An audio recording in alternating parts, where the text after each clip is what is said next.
Título do livro: Palavras do Infinito. Autor: Francisco Cândido Xavier. De um casarão do outro mundo. Muitas vezes pensei que outras fossem as surpresas que aguardassem um morto depois de entregar à terra os seus despojos. Como um menino que vai pela primeira vez a uma feira de amostras, imaginava o conhecido chaveiro dos grandes palácios celestiais. Via São Pedro de mãos enclavinhadas debaixo do queixo, óculos de tartaruga como os de Nilo Peçanha sentados no nariz, percorrendo com as suas vistas sonolentas e cansadas os estudos técnicos, os relatórios, os mapas e livros imensos anunciadores do movimento das almas que regressavam da terra como um amanuense destacado de secretaria. Presumia-o um velhote bem conservado, igual aos senadores do tempo da monarquia no Brasil, cofiando os seus longos bigodes e os fios grisalhos da sua barba respeitável. Talvez que o bom do apóstolo, desentulhando o baú de suas memórias, me contasse algo de novo, algumas anedotas a respeito da sua vida, segundo a versão popular. Fatos do seu tempo de pescaria certamente cheios das estroinices de Capazelho. As jovens de Séforis e de Cafarnaum, na Galiléia, eram criaturas tentadoras com seus lábios de romã amadurecida. São Pedro, por certo, diria algo de suas aventuras ocorridas, está claro, antes da sua conversão à doutrina do Nazareno. Não encontrei, porém, o chaveiro do céu. Nessa decepção, cheguei a supor que a região dos bem-aventurados deveria ficar encravada em alguma cordilheira de nuvens inacessíveis.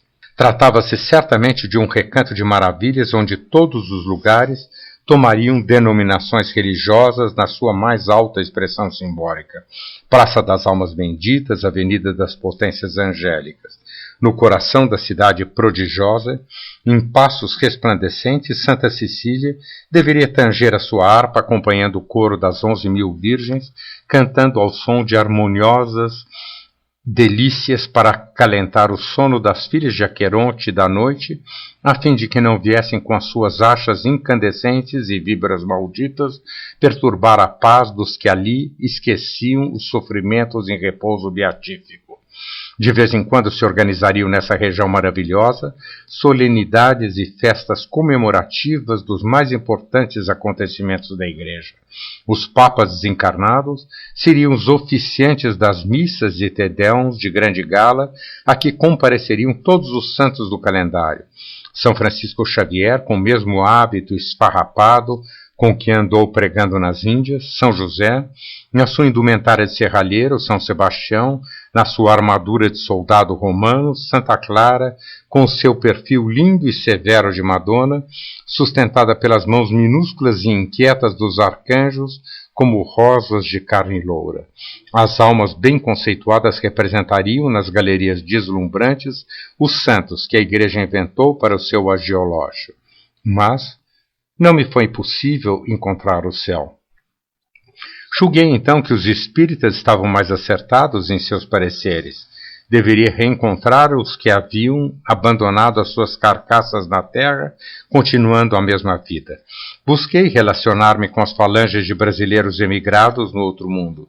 Idealizei a sociedade antiga, os patrícios ilustres aí refugiados, imaginando encontrá-los em uma residência principesca como a do Marquês de Abrantes, instalada na antiga chácara de Dona Carlota, em Botafogo, onde recebiam a mais fina flor da sociedade carioca das últimas décadas do Segundo Império, cujas reuniões, compostas de fidalgos e escravocratas da época, ofuscavam a simplicidade monacal dos passos de São Cristóvão.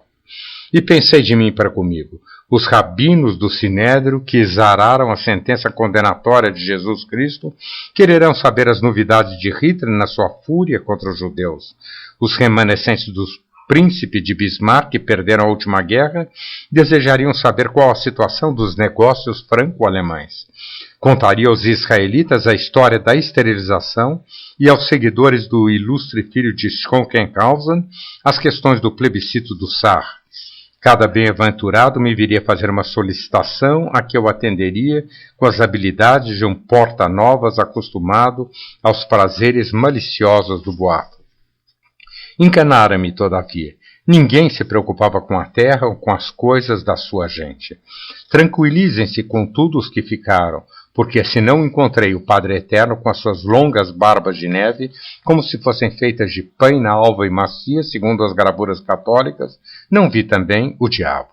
Logo que tomei conta de mim, conduziram-me a um solar confortável como a casa dos Bernadelli na praia de Copacabana.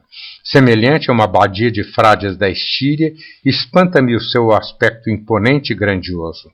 Procurei saber nos anais desse casarão do outro mundo as notícias relativas ao planeta terreno. Examinei os seus infólios. Nenhum relato havia com respeito aos santos da corte celestial.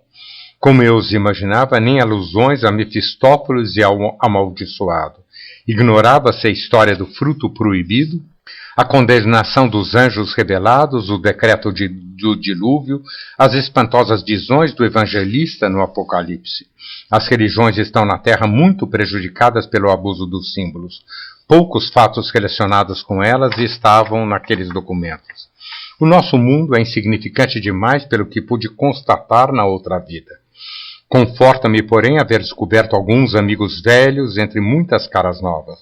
Encontrei o Emílio radicalmente transformado. Contudo, às vezes, faz questão de aparecer-me de ventre cotundo e rosto bonacheirão, como recebia os amigos na Pascoal para falar da vida alheia. Ah, filho, exclama sempre, há momentos nos quais eu desejava descer no rio como o homem invisível de Wells e dar muita paulada nos bandidos de nossa terra. E na graça de quem, esvaziando copos, andou enchendo o tonel das Danáides, desfolha o caderno de suas anedotas mais recentes. A vida, entretanto, não é mais idêntica da terra. Novos hábitos, novas preocupações e panoramas novos. A minha situação é a de um enfermo pobre que se viste de uma hora para outra em luxuosa estação de águas com as despesas custeadas pelos amigos. Restabelecendo a minha saúde, estudo e medito, e meu coração, a discerrar as folhas diferentes dos compêndios do infinito, pulsa como o do estudante novo. Sinto-me novamente na infância. Calço os meus tamanquinhos, visto as minhas calças curtas, arranjo-me às pressas com a má vontade dos garotos incorrigíveis e vejo-me outra vez diante da mestra Sinhá, que me olha com indulgência através da sua tristeza de virgem desanimada, e repito, apontando as letras na cartilha, A, B, C, A, B, C, D, E. Ah, meu Deus! Estou aprendendo agora os luminosos alfabetos que os teus dedos imensos escreveram com giz de ouro resplandecente nos livros da natureza. Faze-me novamente menino para compreender a lição que me ensinas. Sei hoje, relendo os capítulos da tua glória, porque vicejam na terra os cardos e os jasmineiros, os cedros e as ervas, porque vivem os bons e os maus, recebendo numa atividade promíscua os benefícios da tua casa. Não trago do mundo, Senhor, nenhuma oferenda para a tua grandeza. Não possuo senão o coração exausto de sentir e bater, como um vaso de iniquidades. Mas no dia em que te lembrares do mísero pecador que te contempla no teu doce mistério, como lâmpada de luz eterna em torno da qual bailam sóis, como pirilampos acesos dentro da noite, fecha os teus olhos misericordiosos para as minhas fraquezas e deixa cair nesse vaso imundo uma raiz de açucenas. Então, Senhor, como já puseste lume nos meus olhos que ainda choram, plantarás o lírio da paz no meu coração, que ainda sofre e ainda ama. Humberto de Campos, recebida em Pedro Leopoldo em 27 de março de 1935. Carta aos que ficaram. No antigo Paço da Boa Vista, nas audiências dos sábados, quando eu recebia toda a gente, atendeu D. Pedro II ao negro velho de carapinha branca, em cujo rosto, enrugado pelo frio de muitos invernos, se descobria o sinal de muitas penas e muitos maltratos. Ah, meu senhor grande, exclamou o infeliz, como é duro ser escravo. O magnânimo imperador encarou suas mãos cansadas no leme da direção do povo e aquelas outras engelhadas nas excrescências dos calos, adquiridos na rude tarefa das senzalas e tranquilizando-o, comovido. Oh, meu filho, tem paciência. Também eu sou escravo dos meus deveres e eles são bem pesados. Teus infortúnios vão diminuir. E mandou libertar o preto. Mais tarde, nos primeiros tempos do seu desterro, o bondoso monarca, a bordo do Alagoas, recebeu a visita do seu ex-ministro. Às primeiras interpelações de Ouro Preto, respondeu-lhe o grande exilado: em suma, estou satisfeito e tranquilo, e aludindo à sua expatriação. E a minha grande carta de alforria. Agora posso ir onde quero. A coroa era pesada demais para a cabeça do monarca republicano. Aos que me perguntarem no mundo sobre a minha posição em face da morte, direi que ela teve para mim a fulguração de um 13 de maio para os filhos de Angola. A morte não veio buscar a minha alma quando esta se comprazia nas redes douradas da ilusão. A sua tesoura não me cortou fios da mocidade de sonho, porque eu não possuía senão neves brancas e rígidas à espera do sol para se desfazerem. O gelo dos meus desenganos necessitava desse calor de realidade que a morte espalha no caminho em que passa com a sua foice derrubadora. Resisti, porém, ao seu cerco como Aquiles no heroísmo indomável de quem vê a destruição de suas muralhas e redutos. Na minha trincheira de sacos de água quente, eu a vi chegar quase todos os dias. Mirava-me nas pupilas chamejantes dos seus olhos, pedindo-lhe complacência, e ela me sorria consoladora nas suas promessas. Eu não podia, porém, adivinhar o seu fundo mistério, porque a dúvida obsidiava o meu espírito, enrodilhando-se no meu raciocínio como tentáculos de um polvo. E na minha alegria bárbara sentia-me encurralado no sofrimento como um lutador romano aureolado de rosas. Triunfava da morte como Ájax, recolhi as últimas esperanças no rochedo da minha dor, desafiando o tridente dos deuses. A minha excessiva vigilância trouxe-me a insônia que arruinou a tranquilidade dos meus últimos dias. Perseguido pela surdez, já os meus olhos se apagavam como as derradeiras luzes de um navio sossobrando em mar encapelado no silêncio da noite. Sombra, movendo-se dentro das sombras, não me acovardei diante do abismo. Sem esmorecimentos atirei-me ao combate, não para repelir mouros na costa, mas para erguer muito alto o coração, retalhado nas pedras do caminho como um livro de experiências para os que vinham depois dos meus passos, ou como a réchia luminosa que os faroleiros desabotoam na superfície das águas, prevenindo os incautos dos perigos das sirtes traiçoeiras do oceano. Muitos me supuseram corroído de lepra e de vermina, como se eu fosse bento de labre, raspando-se com a escudela de Jó. Eu, porém, estava apenas refletindo a claridade das estrelas do meu imenso crepúsculo. Quando me encontrava nessa faina de semear a resignação, a primeira e última flor dos que atravessam o deserto das incertezas da vida, a morte abeirou-se do meu leito, devagarinho, como alguém que temesse acordar um menino doente. Esperou que tapassem com anestesia todas as janelas e interstícios dos meus sentimentos. E quando o caos mais absoluto se fez sentir no meu cérebro, Zaz cortou as algemas a que me conservava retido por amor aos outros condenados, irmãos meus, reclusos no calabouço da vida. Adormeci nos seus braços como um ébrio nas mãos de uma deusa. Despertando dessa letargia momentânea, compreendi a realidade da vida que eu negara, além dos ossos que se enfeitam com os cravos rubros da carne. Humberto, Humberto, exclamou uma voz longínqua, recebe o que te enviam da terra. Arregalei os olhos com horror e com enfado. Não quero saber de panegíricos e agora não me interessam as sessões necrológicas dos jornais. Enganas-te, repetiu, as homenagens da convenção não se equilibram até aqui. A hipocrisia, como certos micróbios de vida muito efêmera, toma as preces que se elevaram por ti a Deus, dos peitos sufocados, onde penetraste com as suas exortações e conselhos. O sofrimento entornou sobre o teu coração um cântaro de mel. Vi descer De um ponto indeterminado do espaço, braçadas de flores inebriantes, como se fossem feitas de neblina resplandecente, escutei, envolvendo o meu nome pobre, orações tecidas com suavidade e doçura. Eu não vira o céu e a sua corte de bem-aventurados, mas Deus receberia aquelas deprecações no seu sólio de estrelas encantadas, como a hóstia simbólica do catolicismo se perfuma na onda envolvente dos aromas de um turíbulo. Nossa Senhora deveria ouvi-las no seu trono de jasmins bordados de ouro, contornado dos anjos que eternizam a sua glória. Aspirei com força aqueles perfumes. Pude locomover-me para investigar o reino das sombras, onde penso sem miolos na cabeça.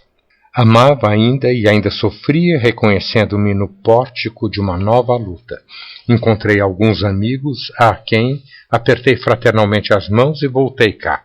Voltei para falar com os humildes e com os infortunados, confundidos na poeira da estrada de suas existências, como frangalhos de papel rodopiando ao vento.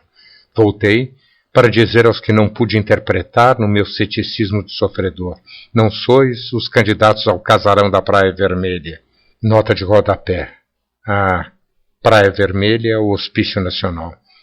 Plantai, pois, nas almas a palmeira da esperança. Mais tarde, ela descobrirá sobre as vossas cabeças encanecidas os seus leques enceivados e verdes.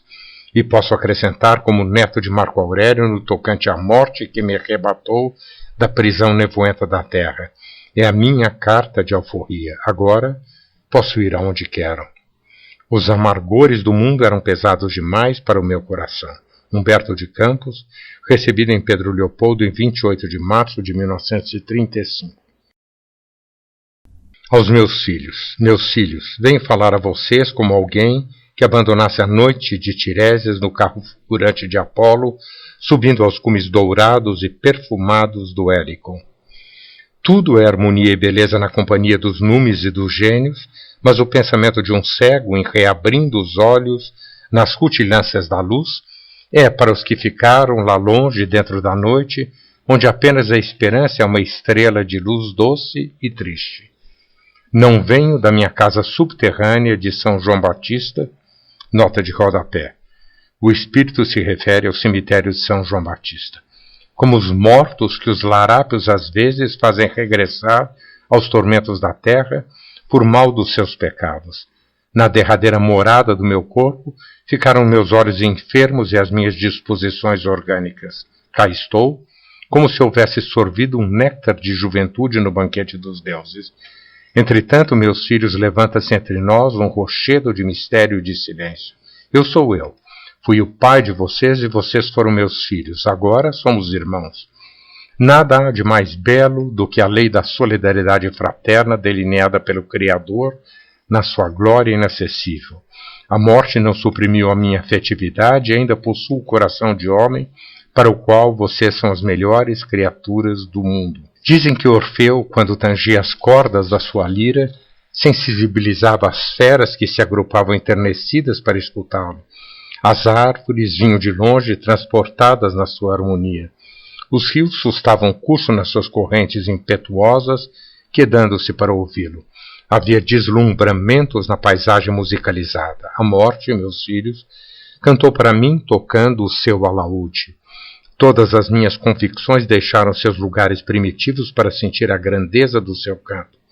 Não posso transmitir esse mistério maravilhoso através dos métodos imperfeitos de que eu disponho. E se pudesse, existe agora entre nós o fantasma da dúvida. Convidado pelo Senhor, eu também estive no banquete da vida. Não nos palácios da popularidade ou da juventude efêmera, mas no átrio pobre e triste do sofrimento, onde se conservam temporariamente os mendigos da sua casa. Minha primeira dor foi a minha primeira luz. E quando os infortúnios formaram uma teia imensa de amarguras para o meu destino, senti-me na posse do celeiro de claridades da sabedoria. Minhas dores eram a minha prosperidade. Porém, qual o cortesão de Dionísio, vi a dúvida como espada afiadíssima balançando-se sobre a minha cabeça. Aí na terra, entre a crença e a descrença, está sempre ela, a espada de Damocles. Isso é uma fatalidade. Venho até vocês cheio de amorosa ternura, e se não me posso individualizar, apresento-me como pai carinhoso. Não podem vocês garantir a impossibilidade da minha sobrevivência. A dúvida entre nós é como a noite. O amor, entretanto, luariza estas sombras. Um morto como eu não pode esperar a certeza ou a negação dos vivos que recebem a sua mensagem, para a qual há de prevalecer o argumento dubitativo. E nem pode exigir outra coisa que no mundo não procederia de outra forma. Sinto hoje, mais do que nunca, a necessidade em mim pessoalizar, de ser novamente o filho ignorado de Dona Nica, a boa e santa velhinha que continua sendo para mim a mais santa das mães. Tenho necessidade de me esquecer de mim mesmo.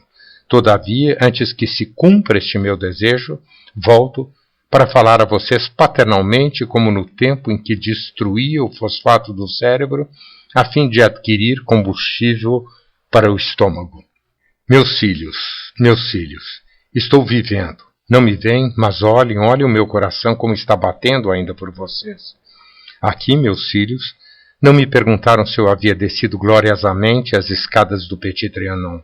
Não fui inquirido a respeito dos meus triunfos literários, e não me solicitaram informes sobre o meu fardão acadêmico. Em compensação, fui erguido acerca das causas dos humildes e dos infortunados pelas quais me bati.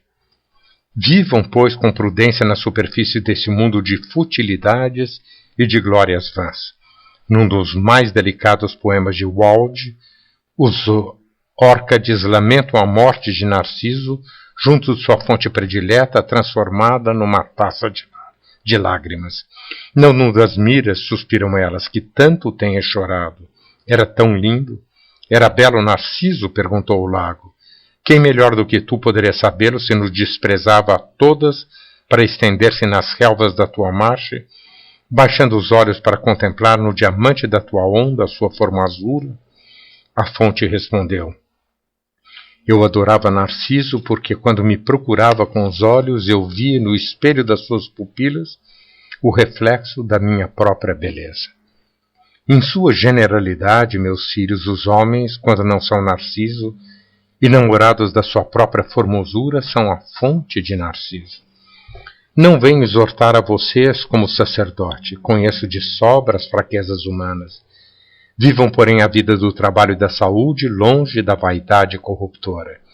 E na religião da consciência retilínea, não se esqueçam de rezar. Eu, que era um homem tão perverso e tão triste, estou aprendendo de novo a minha prece, como fazia na infância ao pé da minha mãe, na Parnaíba. Venham, meus filhos, ajoelhemos de mãos postas. Não veem que cheguei de tão longe? Fui mais feliz que o rico e o Lázaro da parábola, que não puderam voltar. Ajoelhemos no templo do Espírito, inclinem vocês a fronte sobre o meu coração. Cabem todos nos meus braços? Cabem, sim. Vamos rezar com o pensamento em Deus, com a alma no infinito. Pai nosso, que estais no céu, santificado seja o vosso nome. Humberto de Campos, recebido em Pedro Leopoldo em 9 de abril de 1935. Na mansão dos mortos. O amigo sabe que os fotógrafos ingleses registraram a presença de Sir Conan Doyle no enterro de Lady Garland, nota de rodapé. No original da mensagem foram dados por extensos os nomes das pessoas nela mencionadas. Como, porém, essas pessoas deixaram descendentes que poderiam molestar-se com as referências que lhe fez Humberto de Campos, resolvemos indicá-las apenas pelas suas iniciais. Esta pergunta me foi dirigida pelo coronel C. da C., que eu conhecera numa das minhas viagens pelo Nordeste. O coronel lia, por desfastio, as minhas crônicas e em poucos minutos nos tornamos camaradas. Há muito tempo, todavia, soubera eu da sua passagem para o outro mundo, em virtude de uma arteriosclerose generalizada. Tempo vai, tempo vem, defrontamo-nos de novo no vagão infinito da vida em que todos viajamos, através da eternidade. E como o melhor abraço é o que podemos dar longe dos vivos, ali estávamos os dois tete a tete, sem pensar no relógio que regulava os nossos atos no presídio da terra, nem nos ponteiros do estômago que aí trabalham com demasiada pressa. C Tinha no mundo ideias espíritas e continuava na outra vida a interessar-se pelas coisas da sua doutrina. Então, coronel, a vida que levaremos por aqui não será muito diversa da que observamos lá embaixo. Um morto, por exemplo, pode apresentar-se nas solenidades dos vivos, participar das suas alegrias e das suas tristezas, como no presente caso. Aliás, já sabemos do capítulo evangélico que manda os mortos enterrar os seus mortos. Pode sim, menino, replicou meu amigo como quem invocasse uma cena dolorosa, mas isso de acompanhar enterro sobra-me experiência para não mais fazê-lo. Costumamos observar que se os vivos têm medo dos que já regressaram para cá, nós igualmente às vezes sentimos repulsa de topar os vivos. Porém, o que lhe vou contar ocorreu entre os considerados mortos. Tive medo de 2 espectros num ambiente soturno do cemitério. E o meu amigo, com o olhar mergulhado no pretérito longínquo, monologava. Desde essa noite, nunca mais acompanhei enterros de amigos. Deixo isso para os encarnados que vivem brincando de cabra seca no seu temporário esquecimento. Conte-me, coronel, o acontecimento, disse eu, mal supitando a curiosidade. Lembra-se, começou ele, da admiração que eu sempre manifestava pelo Dr. A.F., que você não chegou a conhecer em pessoa? Vagamente. Pois bem, o Antonico, nome pelo qual respondia na intimidade, era um dos meus amigos do peito. Advogado de renome na minha terra, já o conhecia na elevada posição que usufruía no seio da sociedade que lhe acatava todas as ações e pareceres. Pardavasco, insinuante, era o tipo de mulato brasileiro, simpático, inteligente, captava a confiança de quantos se lhe aproximavam. Era de uma felicidade única. Ganhava todas as causas que lhe eram entregues. O crime mais negro apresentava para sua palavra percussiente uma argumentação infalível na defesa. Os réus, absolvidos com a sua colaboração, retiravam-se da sala de sessões da justiça quase canonizados. O Antonico, se meter em alguma pendência, o triunfo era dele. Isso era certo. Gozava de toda a nossa consideração e estima. Criara sua família com irrepreensível moralidade. Em algumas cerimônias religiosas a que compareci, recordo-me de lá o haver encontrado como bom católico, em cuja personalidade o nosso vigário via uma das mais prestigiosas dos seus paroquianos. Chefiava iniciativas de caridade, presidia a associação religiosa e primava pela austeridade intransigente dos seus costumes. Quando voltei deste mundo, que hoje representa para nós uma penitenciária, eu trouxe dele saudosas recordações. Imagine, pois, o meu desejo de reencontrá-lo quando a vim saber nestas paragens que ele se achava às portas da morte. Obtive permissão para excursionar a terra e fui revê-lo na sua cama de luxo, rodeado de zelos extremos numa alcova ensombrada de sua confortável residência. As poções eram ingeridas, injeções eram aplicadas, os médicos eram atenciosamente ouvidos. Contudo, a morte rondava o leito de rendas com seu passo silencioso. Depois de ter o abdômen rasgado por um bisturi, uma infecção sobrevivera inesperadamente. Apareceu uma pleurisia e todas as punções foram inúteis. Antonico agonizava. Viu, nos seus derradeiros momentos, sem que ele me visse na sua semi-inconsciência. Os médicos, à sua cabeceira, deploravam o desaparecimento do homem probo. O padre, que sustinha naquelas mãos de cera um delicado crucifixo recitando a oração dos moribundos, fazia aos céus piedosas recomendações. A esposa chorava o esposo, os filhos, o pai. Aos meus olhos, aquele quadro era da morte do justo. Transcorridas algumas horas, acompanhei o fúnebre cortejo que entregara à terra aqueles despojos frios.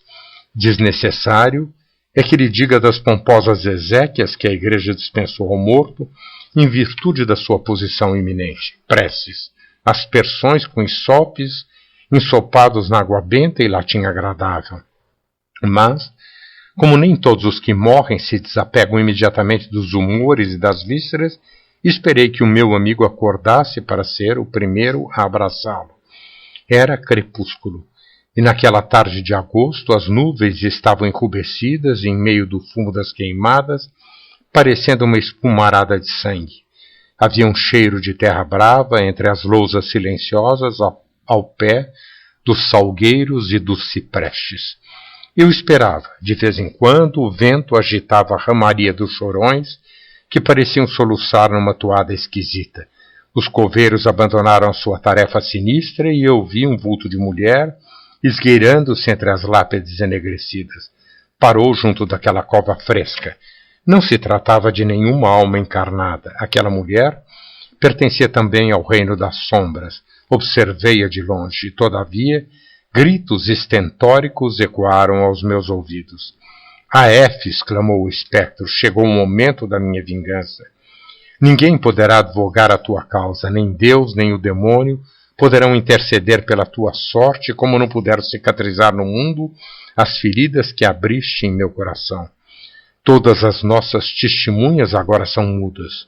Os anjos aqui são de pedra e as capelas de mármore, cheia de cruzes caladas, são estojos de carne apodrecida. Lembras-te de mim?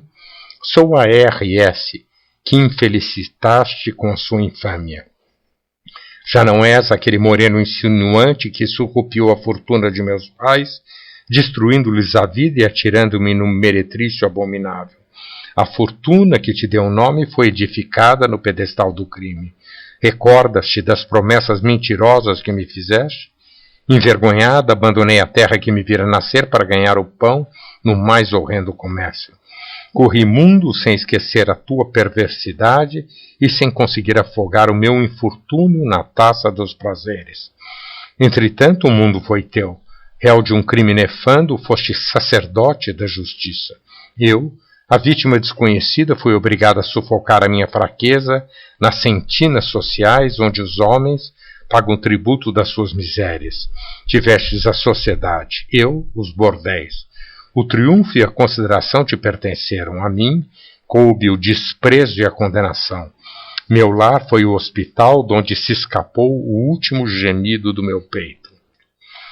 Meus braços, que haviam nascido para acariciar os anjos de Deus como dois galhos de árvore cheios de passarinhos, foram por ti transformados em tentáculos de perdição. Eu poderia ter possuído um lar onde as crianças abençoassem os meus carinhos e onde um companheiro laborioso se reconfortasse com o beijo da minha afeição. Venho te condenar, ó desalmado assassino, em nome da justiça eterna que nos rege acima dos homens. Há mais de um lustro espero-te nessa solidão indefassável, onde não poderás comprar a consciência dos juízes. Viveste com teu conforto enquanto eu penava com a minha miséria, mas o inferno agora será de nós dois. O coronel fez uma pausa enquanto eu meditava naquela história. A mulher chorava, continuou ele, de meter dó. Aproximei-me dela, não sendo, porém, notada a minha presença. Olhei a cruz modesta e carcomida que havia sido arrancada poucas horas antes daqueles 7 palmos de terra para que ali fosse aberto um novo sepulcro, e não sei se por artes do acaso nela estava escrito um nome com pregos amarelos já desfigurados pela ferrugem. R.S. Orai por ela. Por uma coincidência sinistra reencontravam-se os 2 corpos e as 2 almas. Procurei fazer tudo pelo Antonico, mas quando atravessei com o meu olhar a terra que lhe cobria os despojos, afigurou-se-me ver um monte de ossos que se moviam. Crânio, tíbias, húmero, clavículas, se reuniam sob uma ação misteriosa e vi uma caveira chocalhando os dentes de fúria, ao mesmo tempo que umas falangetas de aço pareciam apertar o pescoço do cadáver do meu amigo. É ele, coronel, isto é, o espírito estava presente? Estava sim, presente e desperto. Lá o deixei, sentindo os horrores daquela sufocação. Mas e Deus, coronel? Onde estava Deus, que não se compadeceu do pecador arrependido? O coronel me olhou, como se estivesse interrogando a si mesmo, e declarou por fim: Homem, sei lá. Acredito que Deus tenha criado o mundo, porém acho que a terra ficou mesmo sob a administração do diabo. Humberto de Campos, recebido em Pedro Leopoldo, a 9 de abril de 1935.